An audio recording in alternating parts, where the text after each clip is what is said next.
Today we're diving into a story that really blurs the line between what's real and what's, well, magic. It's a mystery that unfolds in the most unlikely of places. This is the story of the Golden Leaf Tea House, and trust me, it might just make you look at your own life a little differently. So, it all kicks off with this one simple question. Is it possible? Can your destiny, the whole path you're meant to be on, really be found waiting for you in a simple cup of tea? Let's find out together. So our story begins, as so many great stories do, with a lost traveler. We're going to meet a man named Araf, and he is at a huge crossroads looking for answers to questions he doesn't even know how to ask. Alright, so picture this. We start just on the outskirts of the massive, bustling city of Beijing. You know, that place where the city noise just starts to fade out and things get a little quieter. And in this quiet space, we find ourselves on an old lane. One of those places that feels like it's from a totally different era, kinda untouched by the modern world rushing by.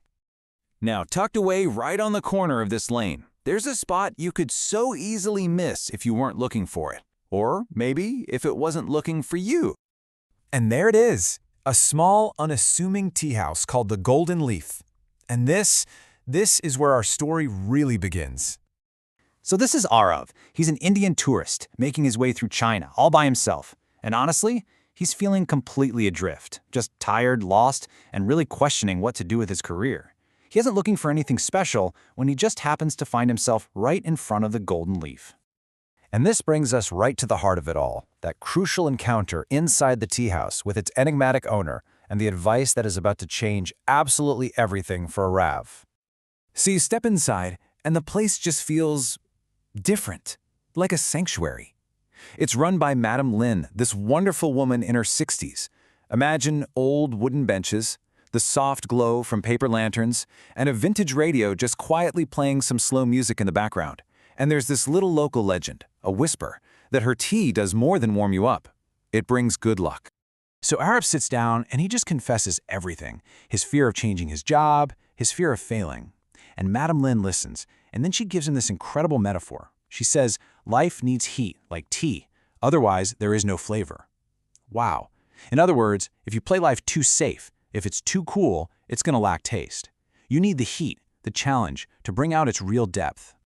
And then her advice gets even more direct, cutting right to the core of what Arav's struggling with. She tells him, when your heart is confused, go toward excitement, not toward safety. Don't take the easy, predictable road.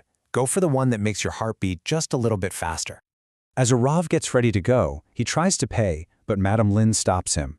Instead, she hands him this, a small red envelope, and inside, a single perfect golden leaf, a little token to remember this moment and her advice.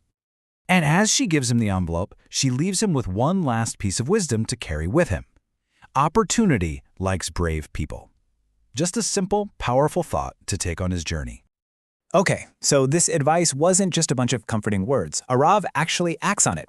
And what happens next? Well, it feels like nothing less than a sign from destiny itself. I mean, just look at how fast this all happens. He's completely energized by this encounter. He gets back home and, within 2 days, just 2 days, he applies for that new job. He nails the interview and, you guessed it, he gets the offer. He actually took the leap.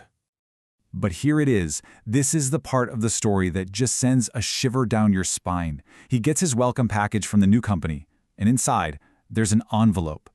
And on that envelope is the exact same golden leaf logo as the leaf Madame Lin gave him. The source says, Arav just froze. I mean, how is that even possible? So Arav is now determined. He needs to find the source of this magic, so he goes back looking for answers. But what he finds is not at all what he was expecting.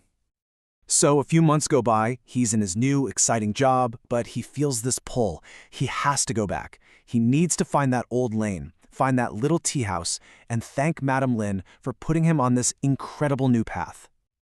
So he goes back to the exact spot he remembers so clearly. He gets there, and where was the golden leaf? The old lane he remembered is just gone, replaced by new, modern buildings. There is absolutely no trace of the little tea house. And then comes the twist. Arav, confused, asks a local shopkeeper about it.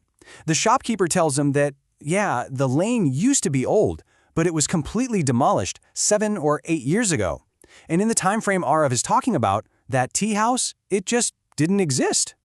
In this moment of total shock, Arav reaches into his wallet, and the physical, real golden leaf is still there. He looks at it, and then this slow smile just spreads across his face. He gets it. He finally understands. His realization is this. Some places, some moments in life, they have a very, very thin border between what is real and what is magic. The tea house might not have been physically there in our reality, but the experience, for him, it was absolutely real. So what was it all? Who was Madame Lin? What was the Golden Leaf Tea House?